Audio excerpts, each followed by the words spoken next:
Hello and welcome back. आज हम बात करेंगे अबाउट DDH या फिर डेवलपमेंटल डिस्प्लेजिया ऑफ हिप। हमारा मेन फोकस रहेगा on the orthotic management, but फिर भी हम इसको स्टार्टिंग में थोड़ा बहुत डिस्कस कर लेंगे कि DDH क्या है, कॉजेज़ क्या होते हैं, सिम्टम्स क्या होते हैं और ट्रीटमेंट क्या हो सकता है उसका। DDH encompasses a range of abnormalities जहाँ पे हमारा हिप जॉइंट जो है उसका फॉर्मेशन प्रॉपर नहीं होता, और it can be as mild as formation of a shallow acetabulum to a complete dislocation. DDH is more frequent in females, firstborns, breech deliveries, and it may be present at birth or it may develop postnatally. Early intervention of DDH is very vital because इससे ensure होता है कि जो hip की development है वो normal हो सके और आगे जो कॉम्प्लिकेशंस होनी है जैसे आर्थराइटिस हम उसको प्रिवेंट कर सकें। So what are the causes? Causes are mainly genetic, mechanical, hormonal and cultural.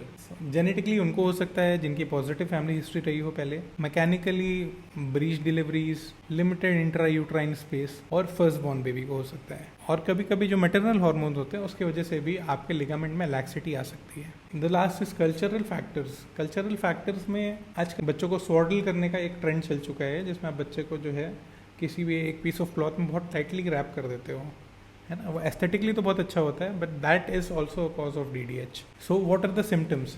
Uneven buttock या थाई की creases, a limited range in the movement of the hip joint, LLD या लेग लेंथ डिस्क्रिपेंसी, जब भी movement करता है बच्चा तो आपको एक क्लिकिंग की नॉइज आती है, डिलेड क्रॉलिंग या वॉकिंग एंड लिम्पिंग या वैडलिंग गेट। डायग्नोसिस क्लिनिकली आप इसको कैसे एग्जामिन कर सकते हो? बेसिकली दो मनूवर्स होते हैं जो हम पढ़ते हैं, one is Ortolani and the other is Barlow. Barlow manoeuvre use होता है ये चेक करने के लिए कि whether the hip joint can be easily dislocated, और ऑर्टलानी इज यूज ये चेक करने के लिए क्या वो हिप जॉइंट जो है इजिली रिड्यूस हो जाता है कि नहीं। सेकेंड थिंग इज अल्ट्रासोनोग्राफी या ultrasound, and the third is X ray. Treatment protocol क्या होता है? ट्रीटमेंट बेसिकली इसमें कंजर्वेटिव ट्रीटमेंट ही प्रेफर किया जाता है in case of mild DDH। तो 0 to 6 मंथ्स में हम पैब्लिक हार्नेस देते हैं, और अगर ये उसके बाद होता है तो there is close reduction, open reduction, casting, and उसके बाद if it is more than 1.5 years तो हम सर्जरी या ऑस्टियोटोमी के लिए जाते हैं या स्पाइका कास्ट पे जाते हैं, and regular monitoring is very necessary. Now comes the main part जो है ऑर्थोटिक मैनेजमेंट। बहुत सारे ऑर्थोसिस हैं जो हम प्रिस्क्राइब कर सकते हैं पेशेंट को during the treatment period of DDH। The most common known is the Pavlik harness, उसके बाद आता है राइनो क्रूजर ब्रेस, और अदर हैं Frejka pillow, von Rosen splint. Most commonly use orthosis is the Pavlik harness. Pavlik harness के साथ दिक्कत ये होती है कि वो ऐसा दिखता है, और it is not very convenient for the parents कि आप इसको रोज डॉन करो और डॉफ करो, है ना। सो अभी जो लेटेस्ट ट्रेंड्स चल रहे हैं ऑर्थोटिक मैनेजमेंट में, उसमें हम यूज़ कर सकते हैं राइनो क्रूजर हिप ब्रेस, है ना।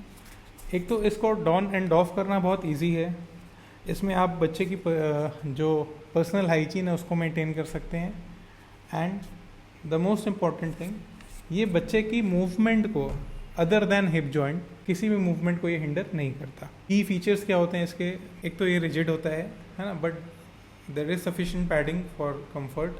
It allows the knee and ankle movement जो हमारे fabric harness में नहीं होते possible, and it is suitable, best suited for crawling and early walking infants। और इसमें आप जो infant है या बच्चा है वो बैठ भी सकता है ना, आप उसको अगर चाहो कहीं साइड पे बैठाने को या किसी चेयर पे बैठाना, तो that is very much possible in this place।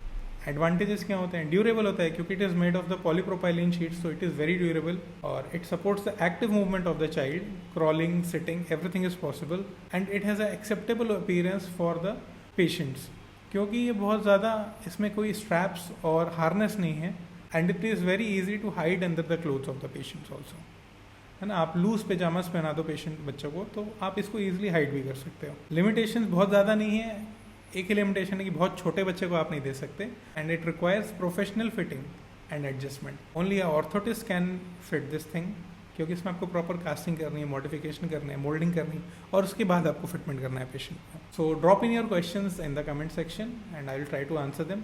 तब तक के लिए नमस्ते।